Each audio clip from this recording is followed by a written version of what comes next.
Hi everyone, my name is Anna. I'm here at McCord's off of Highway 105 in Monument, and I've been coming here for a couple years because I am an aspiring crazy plant lady, and I don't know much more than the fact that I either overwater or underwater my house plants, but McCord's has helped me through that, and I have recently become more successful with keeping my house plants alive, although I still do kill some.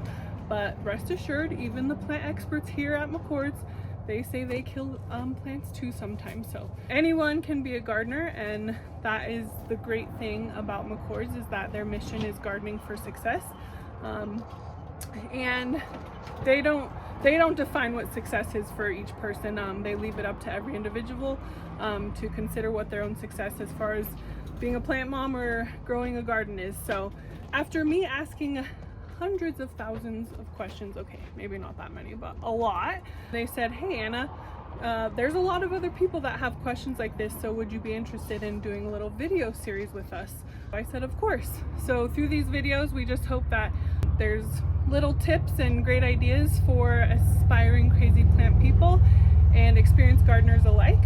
At the end of every video, I'll be sure to share resources that we gathered to create the videos, and ones that we already have on the website. So in these videos, we intend to cover things like the challenges of growing in a high altitude, like the Tri-Lakes area in Colorado, how to garden through or with the threat of frost, both in the spring and the fall, starting seeds, how to nurture your house plants, planting wildflowers, like when and where and why, watering, the same, when and how and why, types of soil. From what I understand, there's like peat, mulch, you don't call it dirt, soil, regular soil, compost. So yeah, we need to learn about that, especially me. And then pruning, because what I understand is you also need to prune your plants, shrubs, trees, grass, all that good stuff. And then of course what to plant and when, as I think there are spring planting and then they bloom in the summer, and summer that blooms in summer, and then plant some in the summer that bloom in fall. I don't know, we're gonna learn that too. Let's dive right into our first topic, which is the challenges of growing in a high altitude or Colorado, specifically the Tri-Lakes area. So the first thing to know when you want to have a successful garden is the hardiness zone of the area you live in. This determines what will grow and when. So a little tidbit so you don't have to do the research on your own, Tri-Lakes is in zone 5B. If you want any type of plant, tree, or shrub to flourish, you have to make good plant choices for your hardiness zone. My favorite example of this is the lantana. So I know this as an annual potted flower here in Colorado. It's beautiful. If you don't know what it is, it kind of looks like a little firework, tie-dyed almost. But here in Colorado, like I said, I've only ever seen them in pots, and they usually die in the fall. Well, if you go to zones 9 through 11 in the United States, they grow as shrubs, and they're big, like a lilac bush.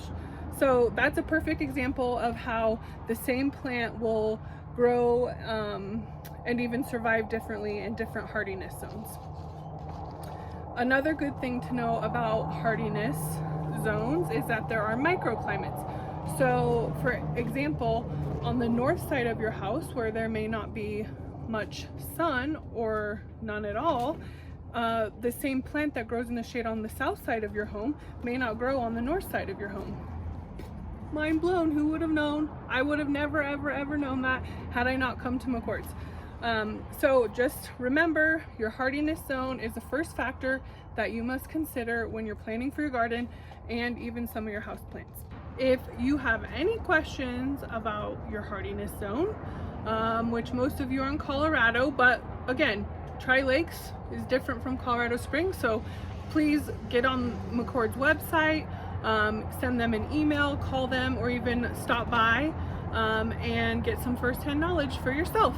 I'm really hoping that this is a great opportunity for me to learn alongside you, and for us to grow together.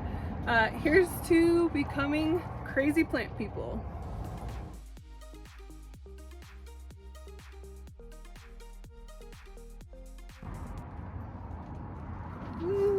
the cords. Gearing up for springtime. Woo! And it's me between two ferns.